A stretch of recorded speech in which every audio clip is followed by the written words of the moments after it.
It was born of a friendly challenge. While C.S. Lewis would write a story with space travel, J.R.R. Tolkien would write a tale involving time travel.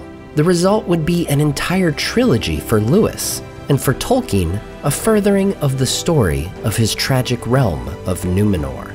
Today on Nerd of the Rings, we cover The Lost Road, Tolkien's time travel tale.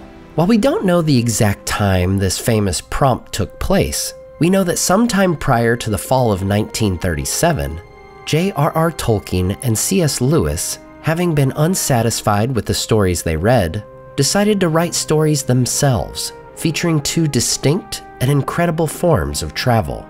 It was agreed that Lewis would take on space travel, while Tolkien would tackle time travel. While Lewis fans will no doubt be familiar with his resulting Space Trilogy, Tolkien would ultimately abandon his work. Though in the 4 chapters he wrote, we see some impactful dialogue that, in light of the entire Numenor tale, is incredibly interesting to Middle-earth fans. I began an abortive book of time travel, of which the end was to be the presence of my hero in the drowning of Atlantis. This was to be called Numenor, the land in the west. The thread was to be the occurrence time and again in human families, like Durin among the dwarves, of a father and son called by names that could be interpreted as bliss friend and elf friend. Tolkien's time travel tale would begin with a father-son affinity between Edwin and Elwyn in the present, and would involve combinations of fathers and sons etymologically connected. These pairs would include Eadwine and Eilfwine from Anglo-Saxon legends, Audwin and Alboin of Lombardic, and through other traditions reaching back finally to Amundil and Elendil and the downfall of Tolkien's Atlantis legend, Numenor. The first 2 of the 4 chapters Tolkien wrote feature Alboin. Alboin is kind of lost in a daydream when his father Oswin finds him, and the two talk about his namesake, referencing the Lombard king, Eilfwine, and revealing his name's meaning of elf friend.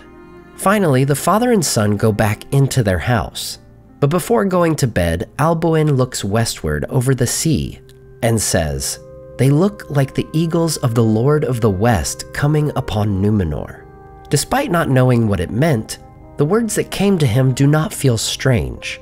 Even seemingly made-up names like Numenor, Amon-Ereb, and Beleriand. Obviously, to those of us who know Middle-earth lore, these names have significant meaning, which makes it all the more interesting that a present-day person, or at least present-day when Tolkien wrote this, would have these names come to them. Over time, it seems young Alboin would turn more toward traditional scholarship, and he would have a large chunk of time pass without any of the dreams that connected him to these unknown languages and myths. In Chapter 2, we meet Alboin as he is a middle-aged professor, a widower, and a father of a son named Audoin. And here many have noted that the way the relationship and interests and traits of Alboin and Audoin are described seems quite familiar to that of J.R.R. and Christopher Tolkien themselves. One night, the dreams and language come back to Alboin, and he comes to view the events he sees not as dreams, but of memory. He finds himself wishing for a time machine, yet also saying that time is not to be conquered by machines. Alboin comes back to sleep and returns to dreaming. In a wide, shadowy place, he heard a voice. "Elendil," it said. "Alboin, whither are you wandering?" "Who are you?" he answered. "And where are you?" A tall figure appeared, as if descending an unseen stair towards him. For a moment, it flashed through his thought that the face, dimly seen, reminded him of his father. "I am with you. I was of Numenor, the father of many fathers before you. I am Elendil, that is Eresean, elf friend, and many have been called so since. You may have your desire." The very Elendil of Númenorian legend, the future High King of Gondor and Arnor, and the father of Isildur, reveals that both Alboin and his son Aldoin are invited to come to the past. Alboin asks about time travel being a violation of natural law, to which Elendil responds that it is rather a rule than a law, and that rules may have exceptions. Here, with the third written chapter, the Lost Road shifts in time to Numenor, at a time when tensions are high, and the last king of the realm rules.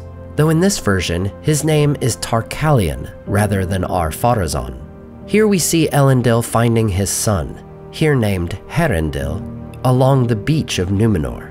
And what we get over these third and fourth chapters will no doubt be the most interesting to fans of the Numenor storyline. If you've seen my video on Tolkien's New Shadow, the abandoned sequel to The Lord of the Rings, the tone here is very similar. There's an unease in the subject matter as they speak of the Valar, the elves, and the coming of Sauron to Numenor. Herendil gives us a sense of what the prevailing thought is among the majority of Númenóreans in these days. That their ancestor, Eärendil, did not awake the Valar to their cause, but is instead held captive by the Valar, because he showed them the lost road to the Undying Lands. And now it should be that his heir, King Tarkalion, should complete his work and win immortality for men. Elendil and Herendil go back and forth regarding these thoughts and of Sauron's influence over Numenor. But others of greater age and knowledge than mine, or thine, have chosen, said Herendil. And they say that history confirmeth them, and that Sauron hath thrown a new light on history. Sauron knoweth history, all history. Sauron knoweth, verily, but he twisteth knowledge. Sauron is a liar. Growing anger caused Elendil to raise his voice as he spoke. The words rang out as a challenge. Knowing the danger of having what would be seen as a traitorous conversation outdoors, Elendil and Herendil go back into their home, where we find Elendil also has a foster daughter, Firiel, the daughter of his departed friend Orontor. There in the safety of their home, Elendil tells of Morgoth, the Valar, dragons, elves, the Great War, and how Numenor came to be. Much of this lines up remarkably well with what we find in the published Silmarillion. In one of my favorite portions, we get dialogue from Sauron as he surrenders to the king of Numenor with a great display of power. Suddenly the sea became unquiet. It rose until it became like a mountain, and it rolled upon the land. The ships were lifted up and cast far inland, and lay in the fields.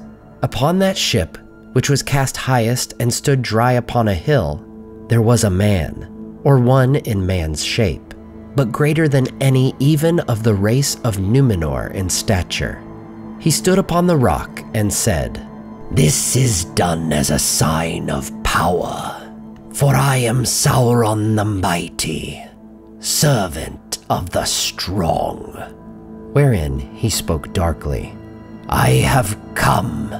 Be glad, men of Numenor, for I will take thy king to be my king, and the world shall be given into his hand." Just as in the tale with which we are familiar, Sauron convinces the Númenóreans to build a temple for the worship of Morgoth. Yet despite his promises, the king grows old, and Elendil tells Herendil that they are clearly preparing for a great war, despite the fact that they have no real enemies. Elendil reveals to his son that he is among those who would be called rebels, what we know as the faithful, remaining loyal to the Valar. As the chapter closes, he gives Herendil a choice. He may leave and report his father as a traitor, or he can join Elendil, learning more and taking counsels with others among the faithful in their resistance against Sauron. In the end, Herendil vows to stay with his father, and with that, Tolkien's Lost Road chapters come to an end. One of the things I find interesting in this time travel story is how unconventional the time travel element seems to be. Rather than the more standard approach of a present-day character being transported, it seems like that character would instead live out the days of his namesake. For gamer fans out there, it reminds me a bit of the way Assassin's Creed storytelling works, where a present-day person, though with the help of a machine, lives out the life of their famous assassin ancestor.